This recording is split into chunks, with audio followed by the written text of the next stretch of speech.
WCBI News at 10 starts now. Thanks for joining us. I'm Tommy Lopez. The weather is calm right now in our area, but that may not be the case in just a few hours from now. Some severe weather is making its way towards us from our west into Mississippi. Chief Meteorologist Keith Gibson joins us now. He has more on what we can expect. Tommy, right now, no issues in our viewing area. You can see that with our live Doppler radar. Grenada County, Carroll County under a tornado watch, so until 3 o'clock in the morning. The strongest storms now rumbling into the Delta from Greenville down to Rolling Fork right there. That cluster could produce some damaging wind gusts. It is lifting to the northeast. I expect this to be weakening the closer and closer it gets to the I-55 corridor here as we approach midnight. But it's something we're watching out right now. Stronger storms that have a better tornado potential way down here in Louisiana. This is likely going to spread more east than northeast as we go throughout the course of the evening and overnight hours. Now, dew points locally, mid to upper 50s, so as these storms come on in here, they won't have as much fuel to really keep themselves going once they get past I-55. Now, here's Futurecast showing some of those storms weakening, stronger storms farther south later tonight. We could still see some redevelopment tomorrow afternoon. The best chance for severe weather probably here in our viewing area, Tommy, will be after lunch tomorrow if we get those storms. We'll talk about all the details in just a few minutes. All right, thank you, Keith. Steel Dynamics officially opened its paint line, has more than 9,000 color options. Groundbreaking for the $100 million facility was in January of 2016. The painted steel is going to be used for everything from appliances to garage doors to lighting fixtures. SDI says the 275,000 square foot building is projected to be paid for in 2 years. The first painted coil left the paint line this past December. SDI did the perfect thing. When markets were slow, they expanded, and now that markets are picking up, home buyers are picking up, appliances, products that they make, air conditioners are on higher demand now because the economy is picking up. They are poised and ready to grow. About 45 people work at SDI's new paint line. The Mississippi legislature has wrapped up its regular session for 2017. There is, though, some unfinished business to tend to. A number of bills did pass this year. That includes one that would increase penalties for anyone who intentionally harms a first responder. Also, there's a consolidation of a number of school districts. That includes the administrative offices for Chickasaw County and Houston districts. The legislature did not develop a new funding formula for public education. It did not fully fund the current formula either, MAEP. Lawmakers did not pass budgets for the Mississippi Department of Transportation and the Attorney General's office. Governor Phil Bryant has to call a special session now. Lawmakers will have to go figure out how to pay for it all. We talked with Governor Bryant and a state lawmaker about what could be ahead in that special session. Arkansas looked at about $85 million into their general fund from their lottery. A lot of Mississippians are going to Louisiana and Arkansas and Tennessee buying lottery tickets. This is something that we can't stop people from buying lottery tickets. We can only make them travel. So it's something that I'm interested in. I hope to talk to the leadership about it. The infrastructure of the state being maintained and improved upon. I'm hoping to see the renovation and repair for our institutions of higher learning and other agency buildings being cared for. I'm hoping to see the Attorney General's budget being provided for, and I'm hoping to see the educational piece put in place that we need in order to educate our children. Bryant says now is a cooling off period. When a plan is worked out with the House and Senate leaders, legislators will be called in for that special session. To that plane crash now that killed 2 people on Tuesday. The federal investigators are in Monroe County. The National Transportation Safety Board has begun its investigation into that deadly plane crash. Federal investigators say that this plane was in the air for just over a minute Tuesday morning. It took a shallow right turn. It crashed into some trees. NTSB officials say that they're going to look at whether that plane was operational before the crash. They'll also see if weather was a factor. They'll be on site for the next 3 days. They say it can take up to a year and a half to finish investigations like these. There's security camera video, but it was too dark at that time of morning to see anything. They're asking anyone who might have seen or heard what happened to come forward. The 3 components we're looking at are the man, the machine, and the environment. The man is the pilot, his or her qualifications, pilot skills, familiarity with the airplane, how many flight hours. The machine is the aircraft performance, engineering, functionality, fuel, maintenance, and general operations of the engine, and the environment, such as weather, geography, airspace, and light conditions. They're asking anyone who might have seen or heard what happened to come forward. The final phase of improvements is now complete at the Elvis Presley Birthplace and Museum in Mississippi. A small lake on the grounds now has better drainage, bridges, and a fountain. It also has a walking trail and landscaping. It took 2 years to complete this final phase. It's all in time for the 40th anniversary of Presley's death this summer. Students from the Mississippi School for Mathematics and Science put the final touches on a Columbus pilgrimage tradition. For the past 27 years, MS history students have been entertaining and informing visitors. It's all about some of the city's more famous former residents. Each performer chooses someone that was buried at Friendship Cemetery. They research their life and they tell their story. Many of the participants say that they find themselves getting to know those subjects as real people. I suppose I can spare. I always come to Tales of the Crypt and just see the different performances throughout the years, and it always looked a lot of fun, and it was really cool just to see like the performers and their reenactments of the people buried here. It's really an opportunity for the students in MSMS to help serve their community by being able to do a project like this and really bring the dead back to life for a night. The tours are called the Tales from the Crypt. They begin Friday at 6 p.m. If you read between the lines, you can tell one teacher in Starkville loves her job. We're talking about Rebecca Anderson, the 7th grade teacher at Starkville Christian School. She is our Educator of the Week. She loves delivering a good grammar lesson, she says. She says that teaching is her calling, and her faith has been what's kept her in the classroom for more than 20 years. She loves the Lord, and it tells in everything that she does. Also, the students know that, and they love her because of that. I think it needs to be something that you feel led to do. I think God places people in certain things, in certain occupations, and I feel like that He has done that for me. To nominate a teacher, you can go to our website, WCBI.com. WCBI's Educator of the Week is brought to you by Food Giant, where your neighbors are the owners. All right, there's Grenada right there. Southwest, about 52 miles, is that complex of storms. It is racing at highway speeds here at about 60 miles per hour. So within the hour, these storms will get closer to I-55, but they should generally weaken once they slip past the interstate. Another chance for storms tomorrow, though, even later tonight as well. Your full forecast is next. Your first alert weather forecast with Chief Meteorologist Keith Gibson. Here's our planner for Thursday. Let's go to West Point, and this is just a good summary for the entire viewing area. We start out a lot of cloud cover, some sunshine, 67. Probably not a lot going on during the mid to late morning. By mid to late afternoon, there will be a chance for storms, upper 70s to around 80 degrees. And a good chunk of our area, some spots a little bit cooler or warmer, but generally speaking, a warm and humid type day for us. Right now, here's our live Doppler radar. So if you're concerned about storms, we have nothing in our viewing area. We have storms just off to our southwest here in the Delta. This batch is lifting to the northeast. There's actually a 58-mile-per-hour wind gust with that storm cell right there that moved through Greenville just before the top of the hour.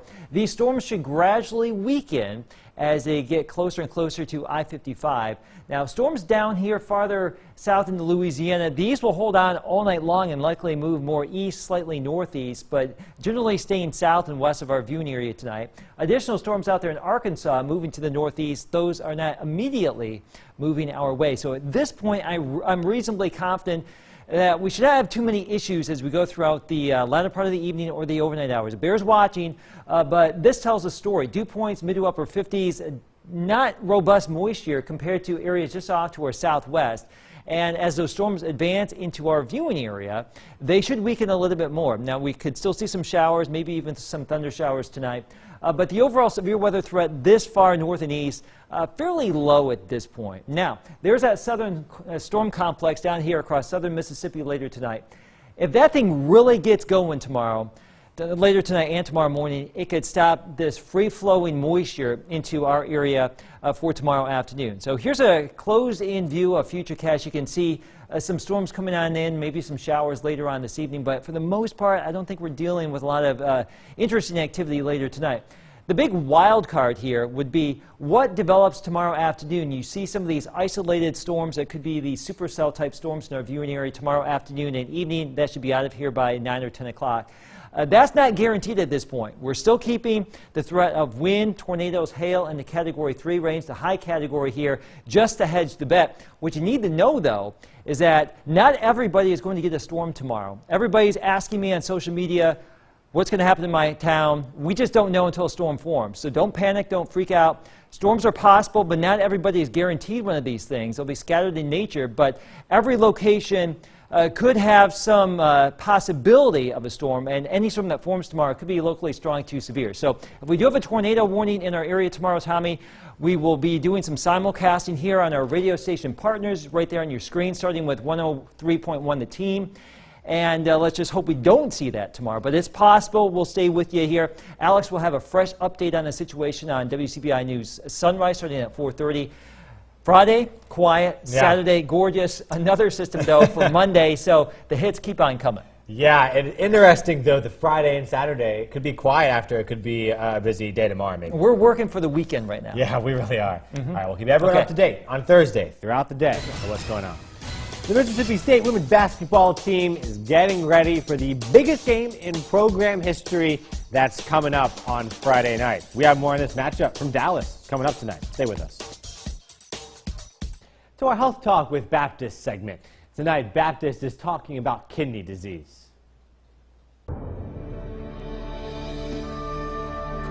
You are at risk for chronic kidney disease if you have any of the following conditions: uncontrolled high blood pressure, uncontrolled diabetes, heart disease with history of heart attack or congestive heart failure, high cholesterol. Other risk factors for chronic kidney disease include obesity, smoking, family members with kidney disease or a history of being on dialysis, heavy usage of certain medications like ibuprofen if you are African American.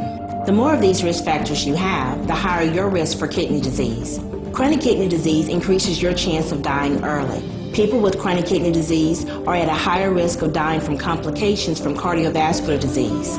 Chronic kidney disease is not painful, and most of the time there are no symptoms until you are at the end stage of kidney disease. You may notice blood pressure becomes harder to control, shortness of breath, swelling in your face, stomach, or legs that won't go away with medication, decreased energy or increased sleepiness, loss of appetite, nausea or vomiting, and metallic taste in your mouth that won't go away. Join us next time for Health Talk with Baptist, where we will discuss how to decrease your risk for chronic kidney disease. Mail your topic suggestions to healthtalk@wcbi.com. Health Talk has been brought to you by Baptist Memorial Hospital Golden Triangle. The MSU women's basketball team is preparing for UConn. We have an exclusive look. Robbie Donahoe has more from the Lone Star State next in sports.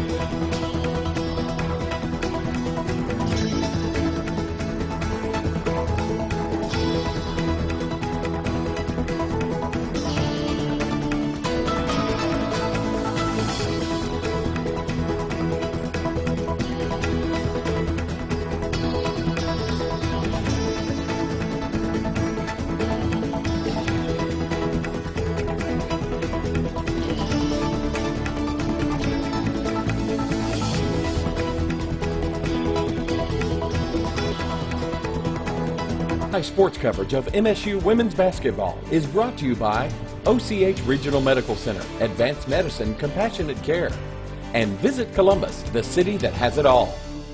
We're just about 48 hours or less away from Mississippi State tipping off the biggest game in school history in the Lone Star State. WCBI Sports Director Robbie Donahoe made the same long trip as the Bulldogs and has more on the upcoming matchup from the Lone Star State.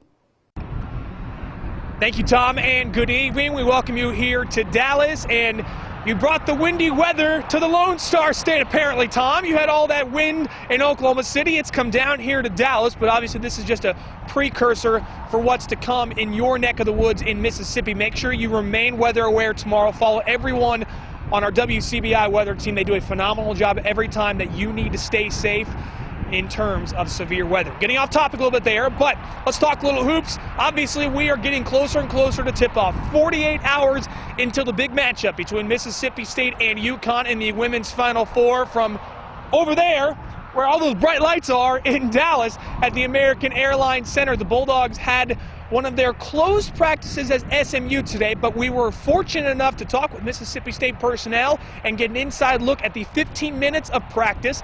This isn't video that's going to be shocking to you in terms of, giving an advantage to UConn, but it's obviously video that we want to show you because this is what Mississippi State wants to focus on. Getting out in transition, high-low basketball. This is the kind of stuff that UConn's going to want to do against Mississippi State, and Vic Schaefer's going to want to have a chance to do it against the Huskies. And we'll continue to say it on and on. Yes, it seems like it is a David versus Goliath matchup between Mississippi State and UConn, but this is nowhere near the matchup like it was last year.